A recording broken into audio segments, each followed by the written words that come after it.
Assalamualaikum warahmatullahi wabarakatuh. Gimana anak-anak? Kabarnya hari ini? Alhamdulillah kalian sehat semua. Mudah-mudahan kita semua diberi kesehatan oleh Allah Subhanahu wa taala sampai saat ini dan sampai kalian sekarang akan mengikuti pelajaran matematika.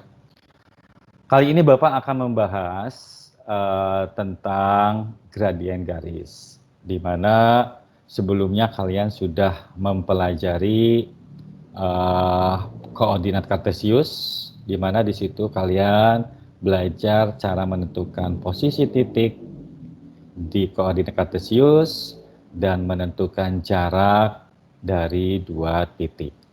Dan itu akan berhubungan dengan yang materi yang sekarang Bapak akan sampaikan, yaitu tentang gradien garis.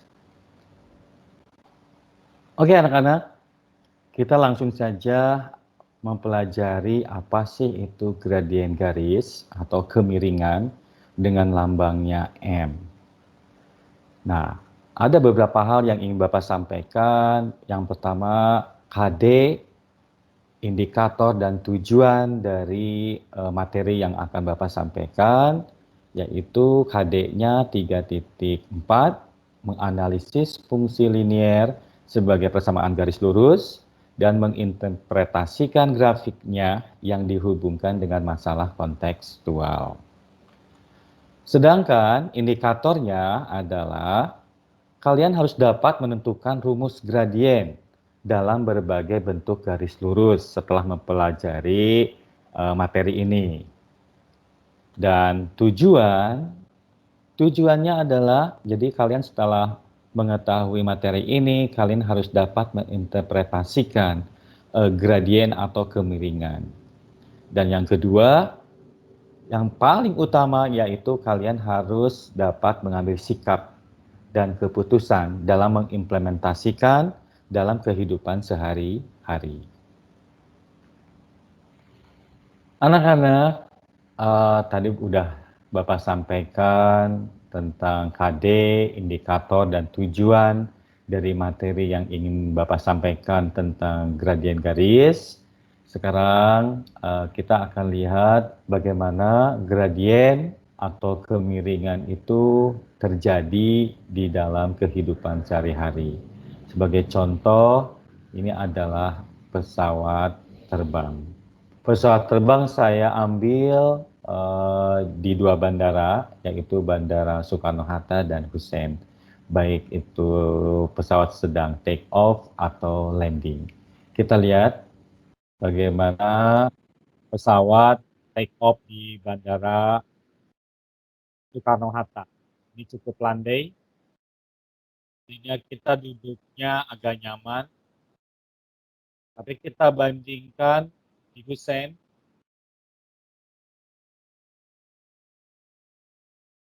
kita lihat bagaimana pesawat take off di Hussein Sastra Negara, dan ini kemiringannya cukup lumayan dibanding dengan di Soekarno-Hatta, sehingga kalau misalkan kalian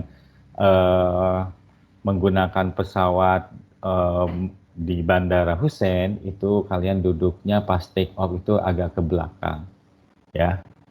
Dan kita lihat bagaimana landing di kedua bandara. Ini adalah pesawat sedang landing di Soekarno-Hatta, cukup landai.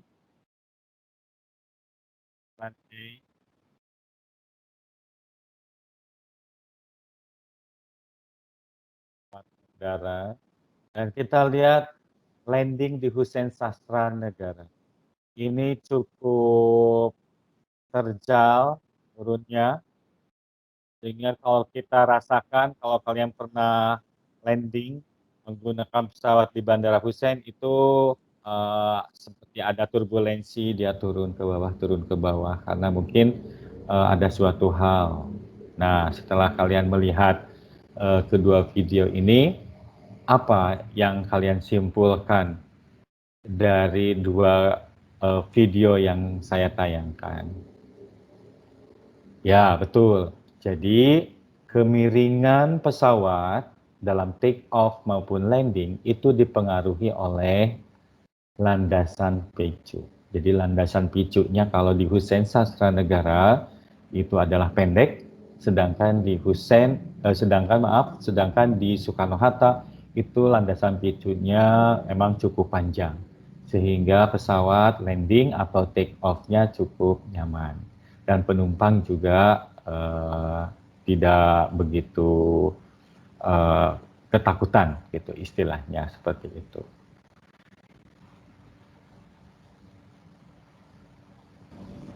Oke, sekarang kejadian di kontekstual atau dalam kehidupan sehari-hari ini adalah kemiringan jalan. Coba kalian perhatikan di sini. Ini ada kemiringan jalan di Karanganyar,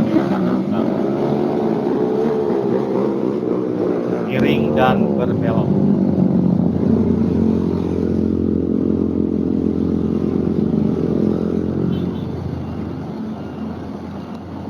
Lihat kan? Kalian lihat bis yang ini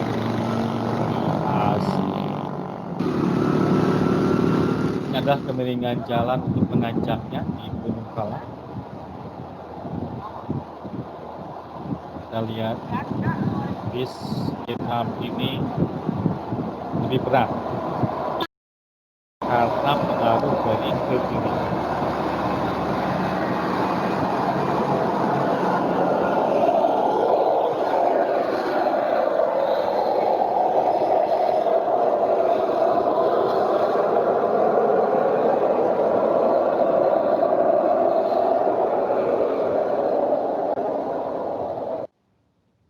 Nah, setelah kalian lihat video ini, apa yang kalian simpulkan di sini? Ya, iya betul. Jadi, kemiringan di jalan itu berpengaruh sekali dalam berkendaraan. Sehingga kalian harus berhati-hati, pindah gigi. Itu beda kalau menanjak dengan menurun, kalian juga harus hati-hati. Ya. Oke, contoh lain selain dari kemiringan jalan, kita lihat eskalator, yaitu tangga bergerak. Coba kalian perhatikan videonya. It's hard to imagine the modern world without the escalator. It was initially called the revolving stairs. The first idea can be traced back to 1859. But it was a few more decades until we had our first working escalator. Since then, society has come to heavily depend on these machines. The escalator is most useful in places where there are large amounts of people to move, such as airports, shopping malls, and subway systems. Elevators can over escalators, we can move a lot more people through. Of course, there's usually an elevator nearby for those that can't use the escalator. You'll usually find at least two escalators alongside each other, one going up and the other going down. They can extend for multiple levels. Sometimes to save space, they'll be arranged in a crisscross pattern. But the layout will change depending on the needs of the place. Some escalators might need to be longer or shorter depending on the height of the next floor. Maybe they'll need to be wider to fit more people, or several escalators might need to be right next to each other. Sometimes stairs are in the middle for those that want to walk, and on the flow of traffic towards the exit. Let's not forget the variations, such as the moving sidewalks, or even the spiral escalators. Yes, they really do have these. But for this video, let's take a look inside of a regular escalator.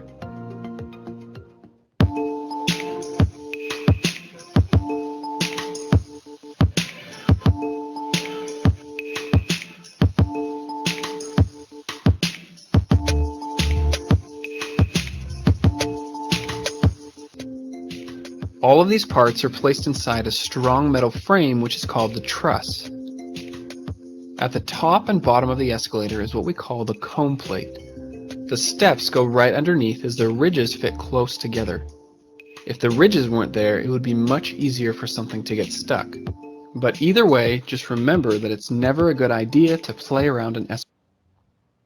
Nah, itu adalah ada eskalator, ada elevator. Setelah melihat video ini, apa yang kalian simpulkan? Atau ada inti apa pesan apa di video yang kalian tadi perhatikan? Oke, betul. Jadi kalau eskalator itu ada yang miring, ada yang datar. Kalau yang miring itu memiliki gradien atau kemiringan, sedangkan eskalator yang datar itu adalah kemiringannya 0. Dan kalau elevator gimana? Ya, kalau elevator tuh kan naik ke atas. Jadi dia tidak memiliki kemiringan. Dia tegak lurus. Makanya kalau garis yang tegak lurus itu tidak memiliki gradien. Tapi kalau yang horizontal itu namanya kemiringannya adalah nilainya 0. Contoh berikutnya dalam kehidupan sehari-hari mungkin bisa ada di rumah ini, tangga. Nah ini adalah tangga yang ada di rumah kalian.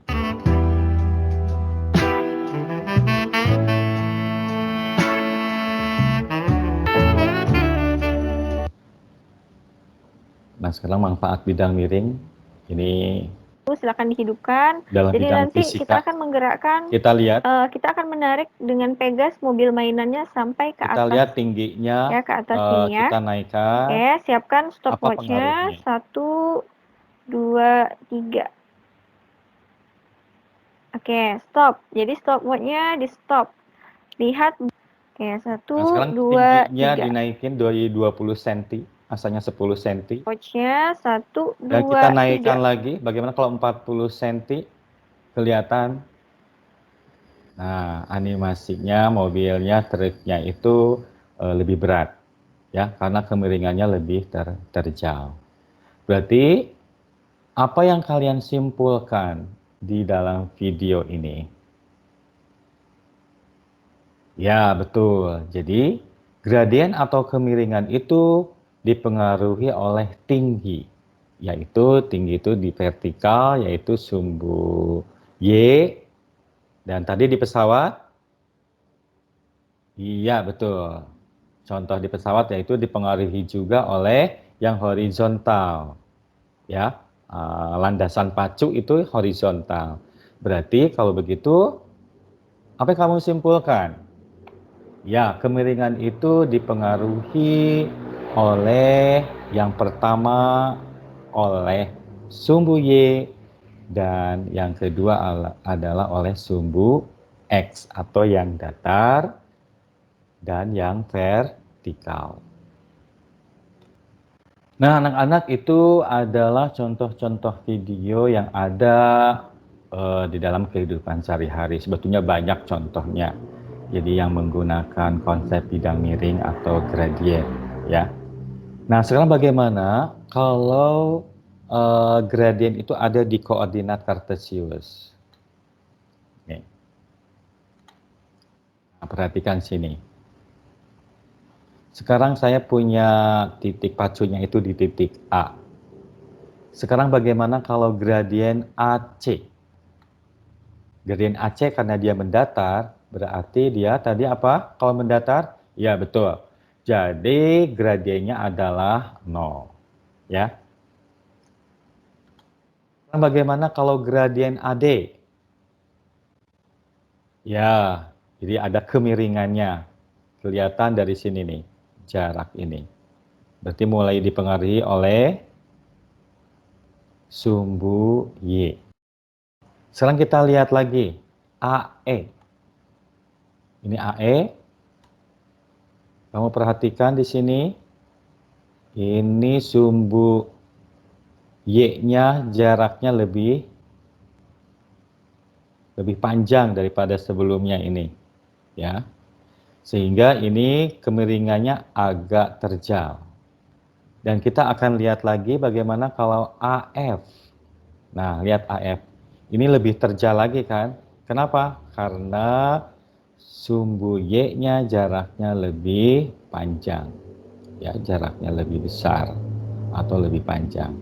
Dan bagaimana kalau gradien AB? Nah, karena itu tegak lurus, berarti dia tidak memiliki kemiringan atau tidak memiliki gradien. Sehingga kalau kalian perhatikan, ini apa yang kamu simpulkan di sini? Ya, berarti gradien itu awalnya dipengaruhi oleh nilai jarak Y. Jarak Y, jarak Y di sini. Jadi kalau Y-nya semakin besar, berarti nanti gradiennya semakin terjal atau semakin miring banget, lebih besar gradiennya, seperti itu. Nah, sekarang bagaimana kalau kita menentukan gradien atau kemiringan di dalam koordinat kartesius?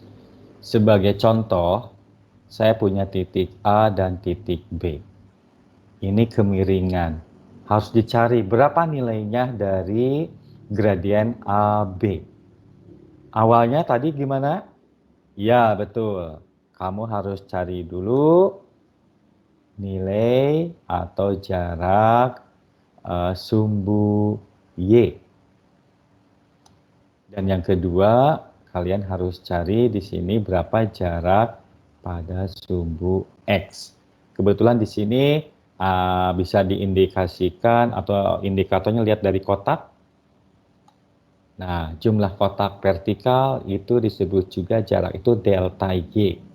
Ya, kalian harus ingat bahwa jumlah kotak vertikal itu delta Y istilahnya. Dan jumlah kotak horizontal itu adalah delta X. Karena horizontal sumbu X dan vertikal adalah sumbu Y. Sehingga gradien itu adalah apa?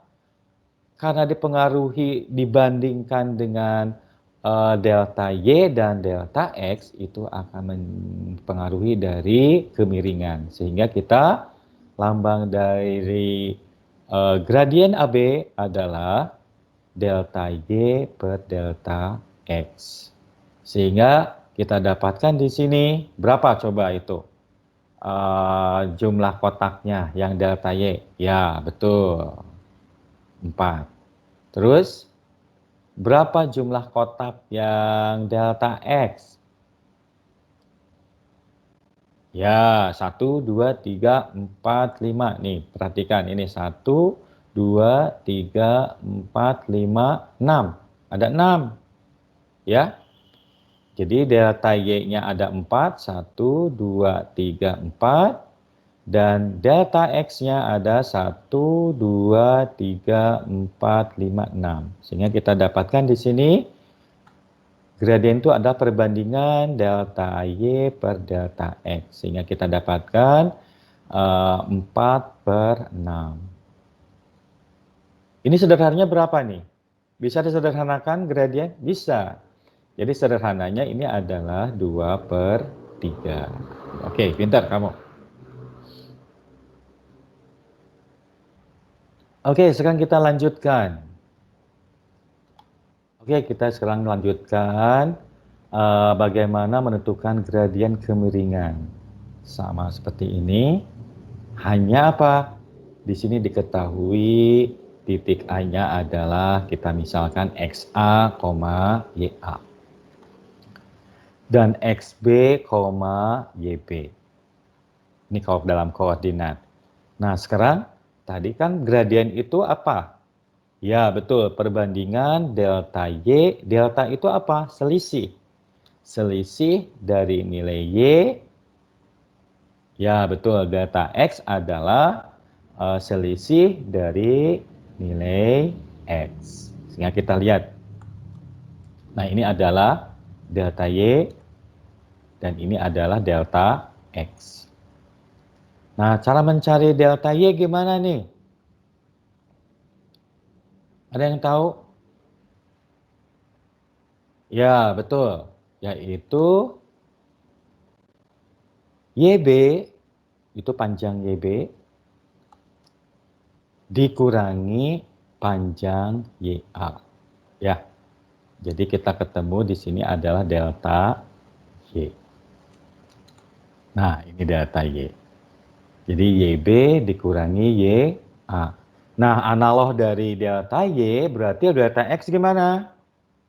Ya, betul. Yaitu XB ya dikurangi X. Ini adalah delta X, XB dikurangi X. Berarti kalau begitu kita bisa menentukan gradien AB kalau koordinatnya dikasih tahu. Yaitu apa? Ya, delta Y per delta X. Atau gimana? Delta Y itu apa? YB dikurangi YA dan delta X-nya ya XB dikurangi XA. Nah, itu. Ini kalian harus hafal rumus gradien dua titik koordinat yaitu MAB itu adalah YB dikurangi YA dibagi XB dikurangi XA ya. Oke, anak-anak kita lanjutkan ke contoh soal 1 ya. Coba sebelum kita membahas contoh soal 1, Bapak ingin tanya lagi. Rumus gradiennya gimana? Gradien AB. Ya, betul.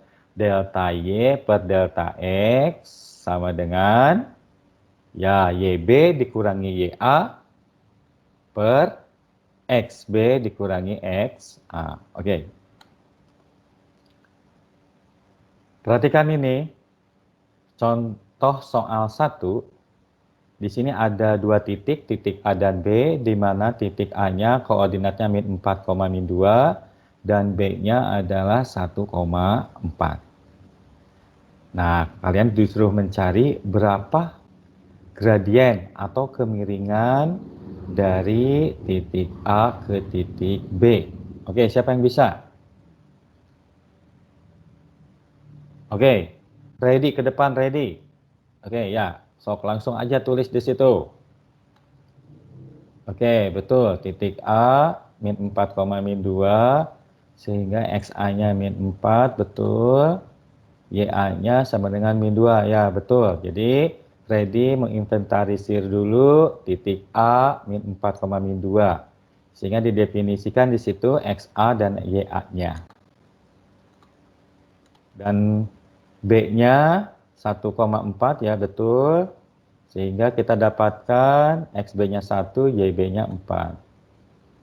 Ya, betul. Rumusnya apa? Ya, YB dikurangi YA.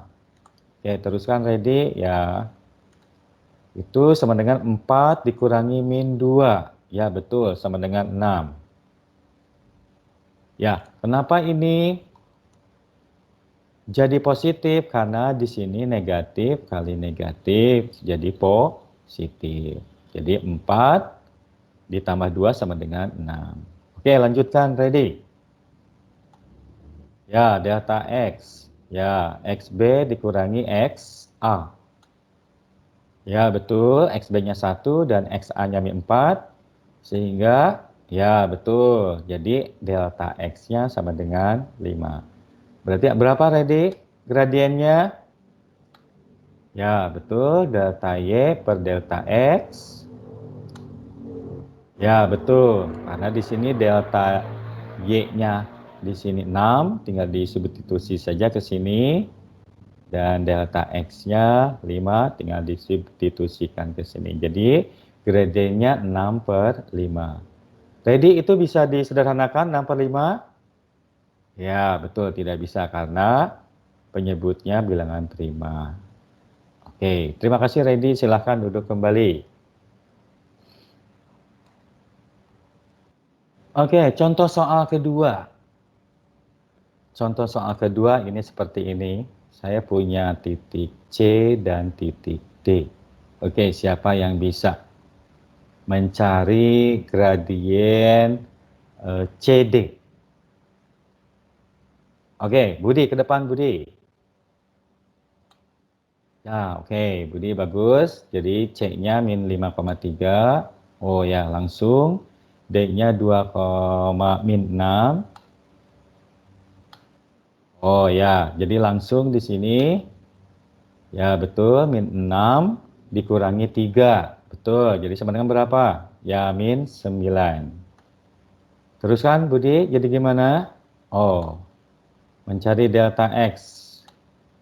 Ya, delta X itu 2 dikurangi min 5. Jadi sama dengan, ya betul, 7. Oke, jadi gradiennya berapa? Oke, delta X per delta Y. Ya betul, min 9 per 7. Oke, bagus sekali Budi. Terima kasih. Itu bisa disederhanakan nggak, Bud? Oh tidak, karena penyebutnya ada bilangan prima. Oke, terima kasih Budi. Kembali lagi ke tempatnya, duduk. Oke, sekarang kita lanjutkan ke contoh soal ketiga. Itu Bapak buat soalnya seperti AKM, ya versi Bapak ini. Oke, kalian baca dulu soalnya. Atau sama Bapak dibacakan dulu sebelum kalian mencatat soalnya. Dua perusahaan A dan B memproduksi barang dengan jenis yang sama. Pada tahun pertama, kedua perusahaan memproduksi barang dengan jumlah yang sama, yaitu 30 unit. Setelah dipasarkan, perusahaan A terjual 15 unit, sedangkan perusahaan B terjual 28 unit hasil produksinya itu ya. Pada tahun kedua, perusahaan A memproduksi 45 unit dan perusahaan B memproduksi 58 unit dengan jenis barang yang sama. Kemudian kedua perusahaan memasarkan kembali ke konsumen dan hasil penjualannya perusahaan A terjual 30 unit dan perusahaan B terjual 30 unit. Dari informasi di atas, yang pertama, perusahaan mana yang lebih terlihat kemajuan dalam penjualannya? Dan yang kedua, perusahaan mana yang lebih banyak dalam penjualan hasil produksinya? Dan yang ketiga, perusahaan mana yang sisa produksinya lebih banyak? Oke, itu pertanyaannya ya. Coba dicatat dulu soalnya. 5 menit.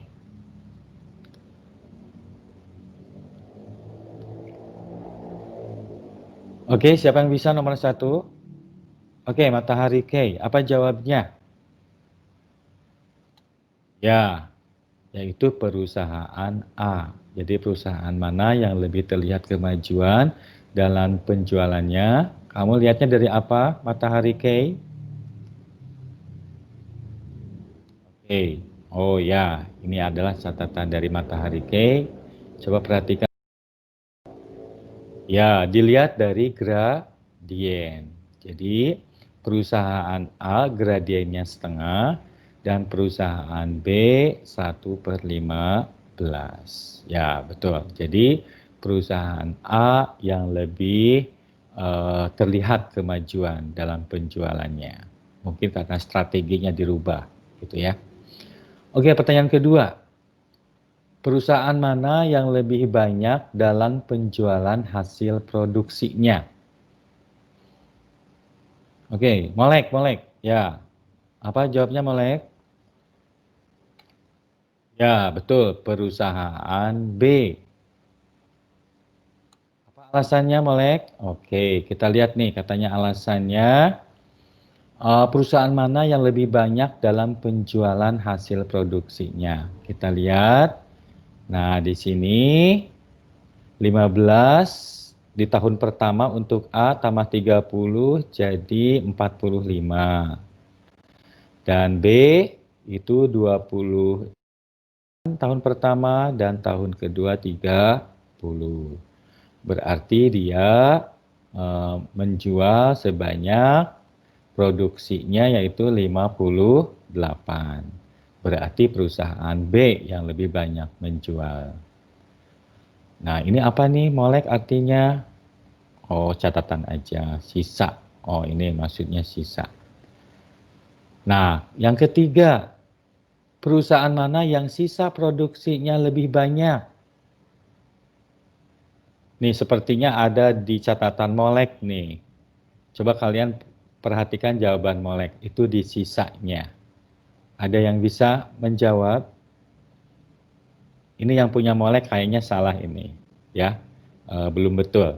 Ada yang bisa memperbaiki nggak ini dilihat dari sisanya? Ya, Fitri. Jadi perusahaan mana yang sisa produksinya lebih banyak? Iya, betul. Jadi perusahaannya yang lebih banyak sisanya itu adalah dua-duanya.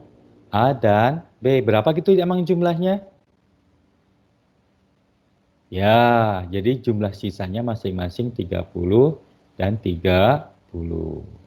Kenapa? Alasannya? Nah, karena A itu jumlah produksinya yang awal kan 30. Yang kedua 45 berarti 75. 75. Sedangkan terjual di sini 45. Berarti sisanya 30. Nah, ini nih. Sisanya 30 harusnya ini melek. Dan yang perusahaan B, coba kita lihat. Yang pertama 30.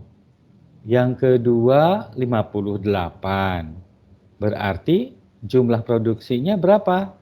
Ya, betul 88. Ya, Fitri itu udah betul. Jadi sisanya berapa?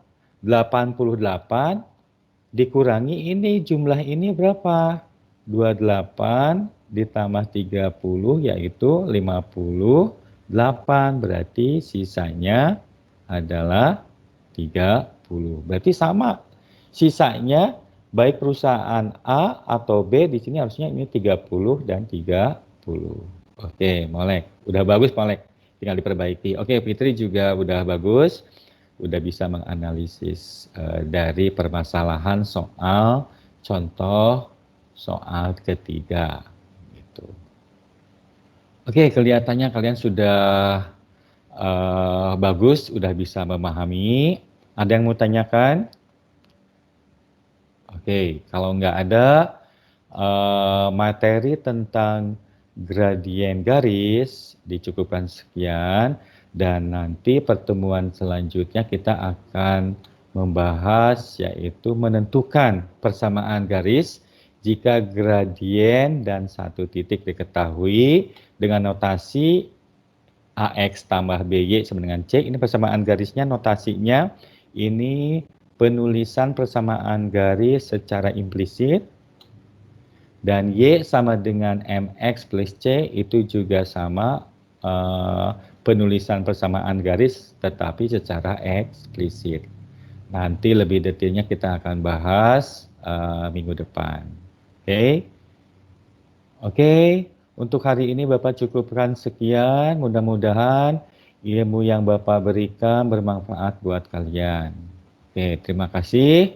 Assalamualaikum warahmatullahi wabarakatuh.